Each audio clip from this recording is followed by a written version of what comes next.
Hey guys, welcome back to my channel. My name's EJ Marino and today is all about the Academy Awards. Yes, I'm going to be talking about the Big Five, what that means, and some of my predictions for the 2019 Oscars. I am so excited for this video. Let's jump into it right now.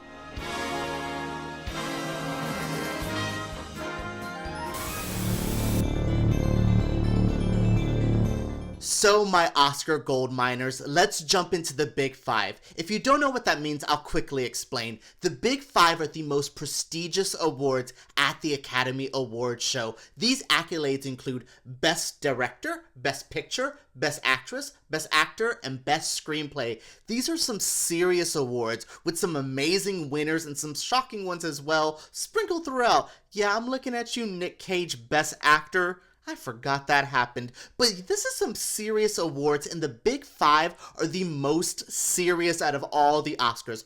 Only 3 films in the history of the Academy Awards has won the Big Five. In 1934, it was It Happened One Night. In 1975, it was One Flew Over the Cuckoo's Nest. And in 1991, it was Silence of the Lambs. That is fair. Those are some epic films, and even more epic that in only 90 years, only 3 films have took home the Big Five. So is it possible for another film to do it this year? We don't even know the nominations for this year, but from what I've heard, some of the rumblings, there is one or two some bona fide things that I think could really make it and go to that finish line and sweep home all of the Big Five. I mean, what a big deal for the 2019 Oscars to do something like that, to have a Big Five winner. Like I said, not one since 1991. I think we've gotten some fairly close throughout some of the years. I remember, actually no. What's recently been happening is a lot of the time something that wins Best Picture isn't matching up with Best Director. Let's do this for an example. Moonlight wins Best Picture. Damien Chazelle wins Best Director for La La Land. I know that's an interesting one because there's some controversy, but let's go to one of the most infamous one. Ang Lee wins Best Director for Brokeback Mountain. Crash wins Best Picture over Brokeback. We're not going to get into the Crash Brokeback debate. I feel like us Oscar fans have been talking about that since that happened and we'll never forget. But in general, the Oscars are a pretty crazy time of year for any film fan. I mean, the average, big mainstream moviegoers are upset because they don't see representation. So much so that the Academy Awards has even messed around for Best Popular Film. Yeah, that's not in my Big Five. We're not talking about that. That has not been confirmed for this year's show. If it happens, when the actual nominations come out, I'll dive into my predictions about those. But these are my feelings about the nominations in general. Who's gonna go? What's been happening? What's all the buzz? So I'm gonna focus on the Big Five. Sorry, costume and sound and the score and hey, Best Original Song, the Lady Gaga Award this year. There are some other ones I would like to talk about. But in general, I'm really interested in the Big Five and what all of this could mean for this year's show. To kick off my predictions, I'm going to start with Best Screenplay. This is a pretty ambiguous category because this mixes Best Original and Best Adapted Screenplay. So my picks are going to kind of reflect that. There's a lot of screenplays, and since there's not actual nominations, I'm going to do my mixed bag. Here's a little bit of an original and a little bit of an adapted screenplay. So first one I want to talk about is If Beale Street Can Talk. We'll talk about that further when we get to Best Picture, Best Director. That's going to be a movie I want to talk about in bigger categories, but I think this has a good chance for screenplay. Also, BlacKkKlansman.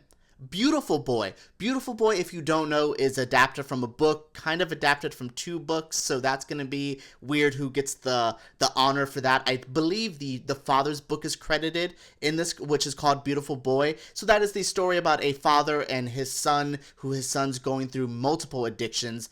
And it's a harrowing tale. I think this has a good chance as well. You also have Roma. Roma's another one I'll talk about later because Roma is coming in. Alfonso Cuarón is coming in to snatch people. But one that I think is going to snatch this award, and what I would love to see here, and a lot of people are going to be surprised by this, is Eighth Grade. The Bo Burnham piece. This is the only time I think I'm going to mention Eighth Grade in my list for the Big Five. But this isn't one that's going to take the Big Five. This is kind of my throwaway pick. But I would love to see Eighth Grade at least nominated here. This would be such a great nomination for it. Such a unique film. Such a good voice was told in this film. A unique perspective, a unique voice. I want to see this get some things. And my other pick, I'll throw one more in here, is A Star is Born. To keep my theme running with what I think is going to be the Big Five of the year, I think A Star is Born. Best Adapted / Best Original. It's a remake of a movie that's been done 3 times before, but it's a new script. That's going to be one interesting to place. But keep an eye out for, like I said, Roma, Eighth Grade, Beautiful Boy, and A Star is Born for Best Screenplay. Watch out for those. Next category I have is Best Actor. Now, this is a little bit more of a thrilling adventure than my Best Screenplay one, because there is some competition. There are some names that I'm going to be upset that I left out. But we're going to start with one that I think is going to be here for sure. Robert Redford. Yeah, I said Robert Redford for The Old Man and the Gun. I don't really want him to win, but Robert Redford in his retirement piece, a man who wasn't really honored at the Oscars a lot in his career, watch out for that one. And another one that has been honored a couple times at the Oscars and I'm not a big fan of, we've talked about this on my channel, Ryan Gosling, First Man. He's going to be here. First Man will be nominated for things. It's going to keep coming up. I'm still not going to be happy about it. We'll talk about it later. Steve Carell's up next. I will talk about that. Now, Steve Carell and Timothée Chalamet are going to be interesting who gets Best Actor, Best Supporting. I forgot to see on the for your consideration who sent in for what, but I believe Steve Carell is going for Best Actor. And I would love to see him win something for Best Actor. He is an amazing actor. He has been pulling for this drama. He's switched up, from the guy from The Office. Now he's not the guy from The Office anymore. He's Steve Carell, the badass actor. Not the dramatic actor, not the comedic actor. He's just an actor. Steve Carell's the one to watch out for. Now, one I'm not excited because I feel something similar last year happened. Christian Bale for Vice. I love Christian Bale. I have not seen Vice yet, but Adam McKay doing a Dick Cheney film, I'm here for. But another, esteemed British actor who's slightly problematic, wearing a prosthetic fat suit or gaining a little bit of a weight for a role. I feel like I saw this last year with Gary Oldman. The Christian Bale here, I'm only putting him here because I believe he is an amazing actor and this should be an amazing performance. But I'm not happy putting him here. But what I am happy about is Bradley Cooper is my pick to win Best Actor for A Star is Born. Yes, I'm going to come off biased. You're going to type down below, oh, well, I think this. I'm glad. Please think that. I think what I think. You think what you think. These are just my things, my feelings. Bradley Cooper put in, maybe I'll sacrifice him for Best Actor for Best Director later on, but Bradley Cooper's performance in A Star is Born is so heartbreaking, so deep, so, when I could get past the mumbles, I'm like, oh, okay, I like this a lot. Bradley Cooper is one to watch out for this whole award show. He's going to be one I keep mentioning because Bradley Cooper is that one to watch. Alright, so next up is my favorite category every year, all the time, and especially this year. This is going to be intense as these ladies opened up on screen. We're going to talk about some of the ones I have. This one is a tie because I don't know who to pick. These are two very interesting picks. I'm going to butcher one of them names. Yalitza Aparicio from Roma. She's going to be one I would love to see nominated. She is the heart and soul of Roma. She is all of that movie. That movie is nothing without her. And that's kind of the story of most of the women in this category for me, is that they make the movie. Sharing this this spot where I don't know which one to pick is Toni Collette for Hereditary. I love that movie. It was my favorite movie of the year until Suspiria came out and snatched me bald. But Toni Collette in Hereditary is phenomenal. Please do not overlook her, Academy. I don't know, this was so hard for me to pick, but I would say I would pick Toni versus Yalitza because I think Toni just gave it her all. But watch out, like I said, Roma's going to be one of those ones. Alfonso Cuarón directed a piece that he is coming for with awards. Speaking of coming for awards, Miss Viola Davis, you better get a nomination for Best Actress. Widows is that shit. Widows, like, do not sleep on that movie. Do not sleep on Steve McQueen. I almost said do not sleep with Steve McQueen, but I would. He's cute. But yeah, like, Viola Davis, she's won. She didn't give her snot-filled cry like she did with Fences, but she's still Viola Davis. She still, once again, made Widows. That movie is nothing without Viola in that film. Speaking of another movie that I just got, I have not seen yet, but I just got like my email about it, Olivia Colman in The Favorite. I'm so excited for The Favorite. I'm so excited to see her slay this. I know in Best Supporting, I'm almost certain it's going to be Rachel Weisz versus Emma Stone, because those two were badasses. I cannot wait for this film. Those are going to be my supporting, but Olivia Colman, The Favorite. Now, speaking of Favorite, actually, ironically enough, Glenn Close for The Wife has been the early frontrunner for Best Actress since the, award season has started months ago, because it's now, award season starts right after the last Oscars. She has been hustling for this. She's going to be one that I hope still is in the running. I think all the industry people who are more esteemed than I am, they've been talking about her. Watch out for her. But my pick, and I know, once again, the running theme, get your eye rolls ready, Lady Gaga for Best Actress. Now, you're going to be like, really? Even if you liked A Star Is Born, you're going to be like, sure, but really? Cher beat Meryl Streep for an Oscar. Cher beat Meryl Streep for an Oscar. Anything can happen. This is anybody's ball game. I would love to see this happen. Lady Gaga, if she can, she's going in for Best Drama at the Golden Globes. If she can get a win there, her chances at the Academy Awards skyrocket. I am pulling for my girl. A Star Is Born's amazing. Lady Gaga's great in that film.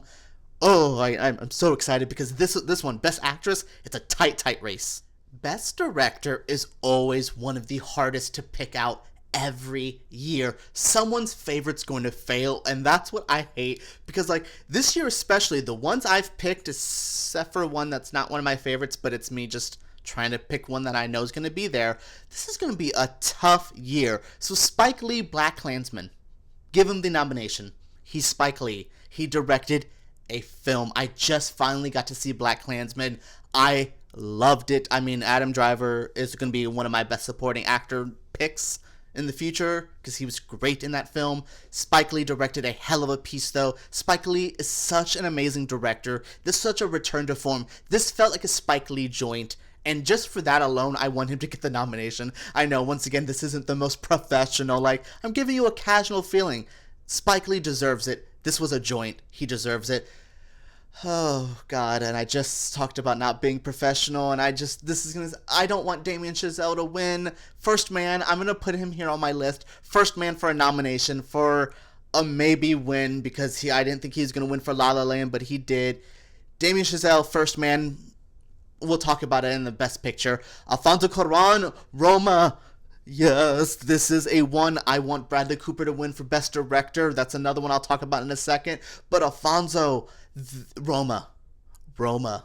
This was a beautiful film, a beautiful direction, a stylistic choice. This is going to be very similar to The Artist if this wins Best Picture, Best Director of this auteur, this film. Not a movie, that was a film. Roma is a film. Speaking of another film, if Beale Street can talk, Barry Jenkins, damn it, he deserves it from Moonlight. Give it to him there. How Steve McQueen deserves it from, Shame, 12 Years a Slave. Come on. I'm talking about, we need to give some awards to people who deserve it. Barry Jenkins, Spike Lee, Bradley Cooper, Alfonso Cuarón. This is a really tight race this year, because I like all of these best directors. I just want Barry Jenkins. And Beale Street Can Talk is such a beautiful, heartbreaking film. Do I think it was as transcendent as Moonlight was? No, not really. I think Spike Lee had the more transcendent film for the black community this year. But I don't know. This is a really hard pick. And then my other pick, because I want A Star Is Born to do the big five. Can you imagine that if it happened one night? One Flew Over the Cuckoo's Nest, Silence of the Lambs, and A Star Is Born does the big five. So Bradley Cooper is my pick for best director. There's other ones my heart and my soul are telling me, but what I want for the big five is Bradley Cooper for A Star Is Born. And oh boy, let's get into best picture. Another tough category. Someone's favorite's not going to be here. I'm going to be leaving out a film a lot of people are rooting for. I'm sorry, it ain't here. It ain't here. We'll talk about it in a second. But here we go. First one, let's start at the bottom of my list. Boy Erased. Not a bad film. I didn't mean it at the bottom of my list because it's trash. I mean just the last one I want to really name. Boy Erased. Don't sleep on it. A great film. Weird that there's like 2 gay conversion therapy movies, as there's like 2 addiction movies. There's like that Lucas Hedges, Julia Roberts one as well. I don't know. Boy Erased, I think it has a good chance. It should be nominated. Should it win? No.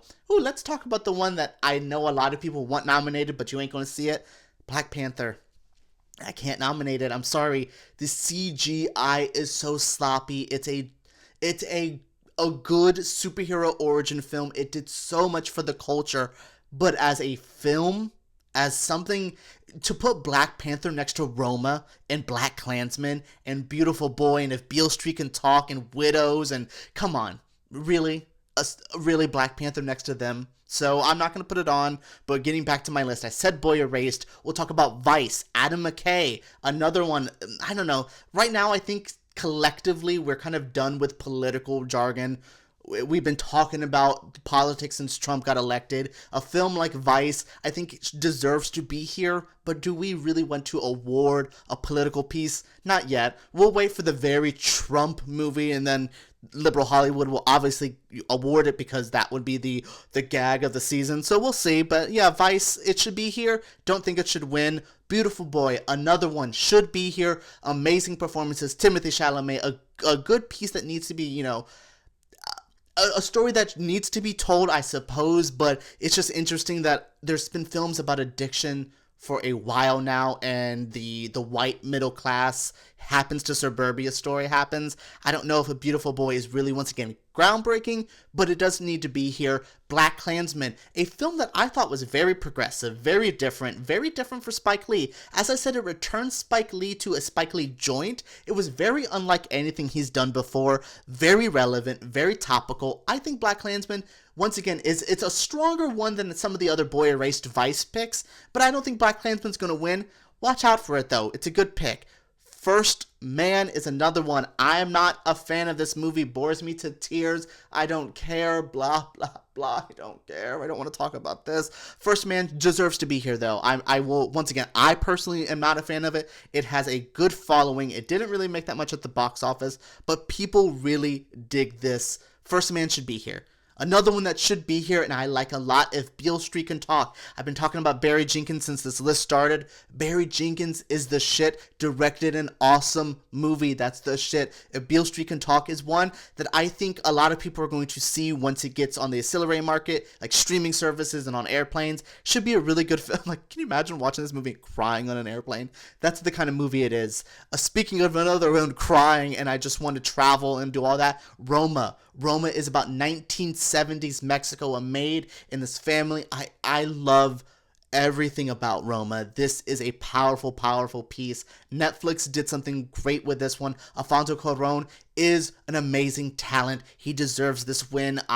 Once again, my number one pick on this list is A Star Is Born, but Roma is my pick for anything. It's like I'm rooting for A Star Is Born and Roma. That's about it. But Roma is an amazing pick this year. Do not sleep on this film. It's going to be one of those ones everyone's like, why did Black Panther not get nominated? Or why did this, my favorite movie, Infinity War, not get nominated? Or whatever, Ready Player One, or whatever popular movie. And they're going to be like, but Roma's there? Who heard of Roma? People who really love film heard of Roma. Check it out, please. But my number one is A Star Is Born. Not only is this a critical hit, this has made money, this has been a fan favorite as well. A Star Is Born has hit everything the Academy Awards wants. It's relevant. I mean, this is a youth-driven film. You have Lady Gaga's Little Monsters. You have the whole country aspect of this. You have the Star Is Born fan base. This is going to be one of the more relevant picks the Academy Awards could ever do. If this big fives, this would be a big deal, headlines all over the place. I mean, Lady Gaga fans would be like, yes, I mean, I'm a Gaga fan. There's my Gaga pop right there. Like, I'm a fan. I would die over this. The Oscars would have their pop culture relevant moment with a win for A Star is Born. This is the smartest pick. I know this is going to sound crazy and a madman rant, but think about it. We really want this best popular film. A Star is Born is a popular film. Let it win. That would be the smartest thing to make a lot of people happy. Ooh, my passionate Oscar rant. If you are an Academy Award voter and you just saw that, feel the love I have. Feel the love I have for all of these awards, all of these films. Amazing things. Like I said, Hereditary should be here. Suspiria should be here. There's so many films. Of Beale Street Could Talk, Roma, Black Klansman, A Star is Born. There is so much to be added to this conversation that I cannot wait to talk about more Academy Awards. If you see all this passion, you see all this excitement, it is because this is an amazing time for movie fans. So if you're excited, let me know down in the comments below. Let me know what you thought of this video. Let me know your pick for the big five this year. I want to know who you think is going to win Best Director, Best Picture, everything. Let me know. I'm so excited to talk about it with you guys. My passion for the awards season is it's boiling. Once we get Golden Globes, I'll talk about that. Then we'll talk about Oscars once we get nominations for that. I'm so excited. Let me know down in the comments below. Give me a thumbs up and subscribe to my channel because I make videos like this every single week. Thank you guys for tuning in. I hit this. I'm so excited. Woo!